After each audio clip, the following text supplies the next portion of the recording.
Assalamualaikum warahmatullahi wabarakatuh. Welcome to this channel. In this channel, we will talk anything about English because I believe everyone can speak English. Hello, I am King. In here, I will be your partner to practicing your English. So enjoy your time.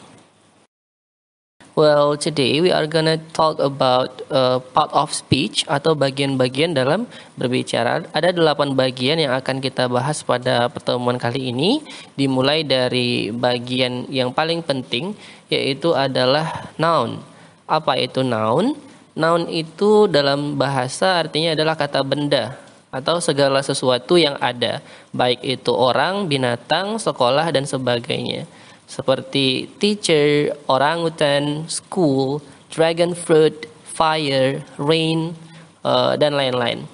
Oke, dan yang kedua adalah pronoun. Pronoun ini adalah kata ganti untuk orang, hewan, benda, dan sebagainya. Kata ganti dari noun tadi. Nah, ada 2 macam pronoun di sini. Yang pertama pronoun untuk orang atau benda tunggal, dan yang kedua adalah untuk orang atau benda yang jamak atau lebih dari satu. Untuk yang tunggal itu ada I, she, he, dan it. Saya, dia perempuan, dia laki-laki, dan itu untuk benda, hewan, ataupun seseorang. Kemudian untuk yang jamak ada you, they, dan we. Kamu, mereka, dan kita. Baik, yang berikutnya yang tak kalah pentingnya adalah verb. Nah, setelah kita memiliki noun atau pronoun, selanjutnya untuk membuat kalimat itu menjadi kalimat yang lengkap, kita membutuhkan yang namanya verb.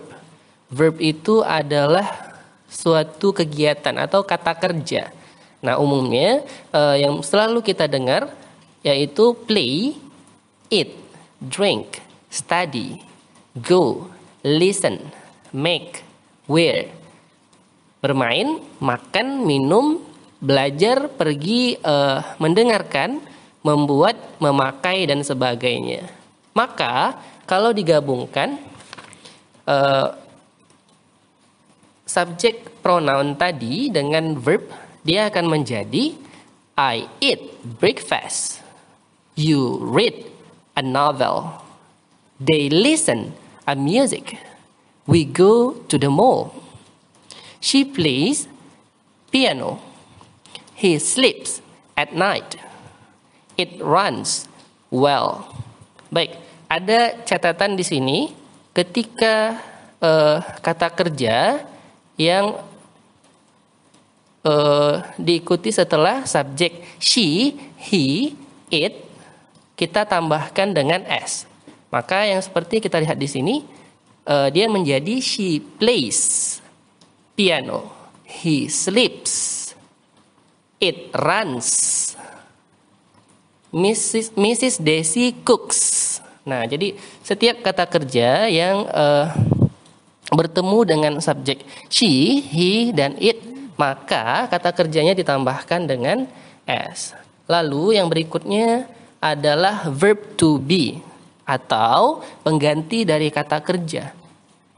Maka ketika dalam suatu kalimat tidak ada kata kerja, kita gunakan to be. To be untuk kalimat simple yaitu adalah am, is, dan are. Oke, untuk subjek I bertemu dengan to be am, you are, they are, we are, she is, he is, it is. Maka kalau dalam kalimat dia akan menjadi I am happy, you are nervous, they are kind, we are late, she is generous, he is tall, it is math. Atau kita juga bisa menggantinya dengan subjek noun seperti blue and yellow are my favorite colors. Mrs. Daisy is a mathematics teacher. Intinya ketika tidak ada kata kerja di dalam suatu kalimat, maka kita wajib menggunakan to be dari subjek tersebut. Oke, berikutnya ada yang namanya adjektif atau kata sifat atau karakter dari suatu benda atau seseorang atau hewan dan sebagainya. Contoh di sini ada untuk cake itu kita dapat menyebutkan kata sifatnya adalah sweet, manis. Untuk coffee kita sebutkan sifatnya hot. Untuk lemon ice kita sebutkan sifatnya cold. Untuk dia laki-laki boleh kita gunakan handsome. Dia perempuan beautiful. Untuk hewan seperti kucing kita bisa gunakan cute. Contoh, the cake is sweet. She is beautiful. Be careful, it is still hot. Nah, di mana di sini semua contohnya tidak ada kata kerja dan diikuti dengan kata sifat. Oke, yang number 5, adverb. Adverb adalah sesuatu untuk mendeskripsikan verb atau adjektif. Biasanya kata ini diakhiri dengan akhiran ly.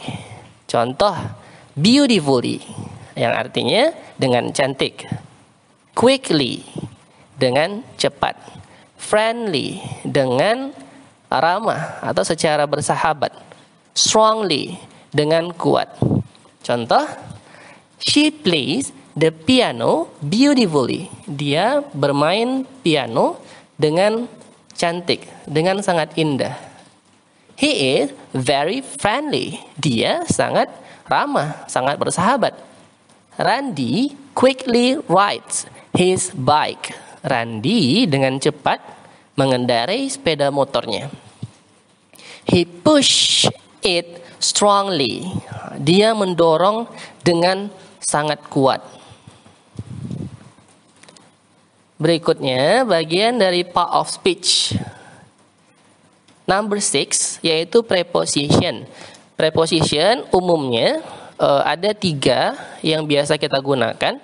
Yang pertama yaitu in, kedua on, dan at. Sesuai dengan gambar yang ada di slide, kita dapat melihat in itu posisinya paling atas, on di tengah, dan at di bawah. Artinya in ini untuk menjelaskan waktu yang lebih tinggi atau lebih besar. Contohnya tahun, in 2003. Lalu on digunakan untuk sesuatu yang menengah atau waktu yang menengah. Contohnya month and day, bulan dan hari. On June, on Sunday. Lalu at digunakan untuk waktu yang lebih kecil. Contohnya jam, at 7 o'clock, at 9 a.m. Nah, ini juga bisa digunakan untuk tempat di mana in itu digunakan untuk menunjukkan suatu tempat. Contoh, in the library. Lalu on itu menunjukkan posisi yang berada di atas sesuatu. Contohnya on the table, di atas meja. On my way, di perjalanan. Oke, lalu at itu digunakan untuk menyatakan posisi di sekitar. Contohnya at school, at garden, at library. Berarti dia di sekitar sekolah, di sekitar kebun, di sekitar perpustakaan dan sebagainya. Oke, lalu juga ada preposition yang lain seperti in front of, di depan, beside of, di samping, behind of, di belakang, between of, di antara, dan lain-lain. Nah, ini bisa kita gunakan juga di dalam kalimat. Lalu yang berikutnya, number 7 itu ada conjunction atau kata penghubung.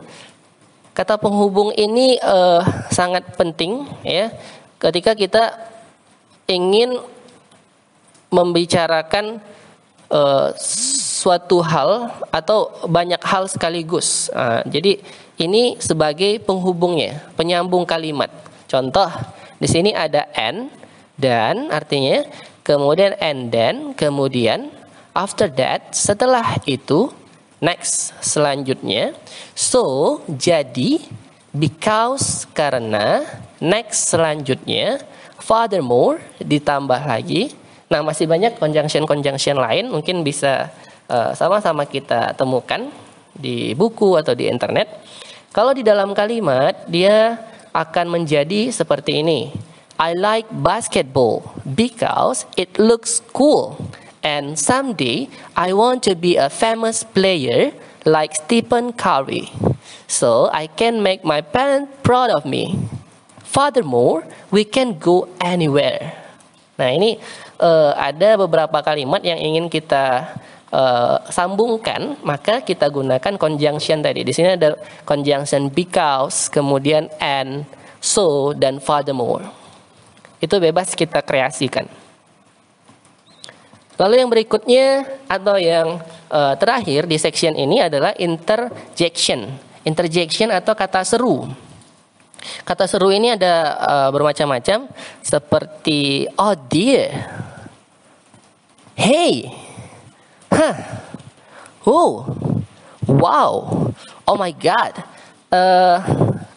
Interjection ini digunakan untuk memberi penekanan dalam suatu kalimat atau kita mau menyatakan sesuatu yang seru, yang keren, gitu ya. Contohnya, it is so delicious. This cake is delicious.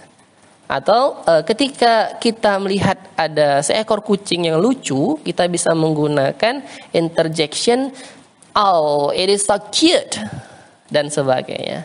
Okay, I think that's all for today. Terima kasih atas perhatiannya. See you next video. Assalamualaikum warahmatullahi wabarakatuh.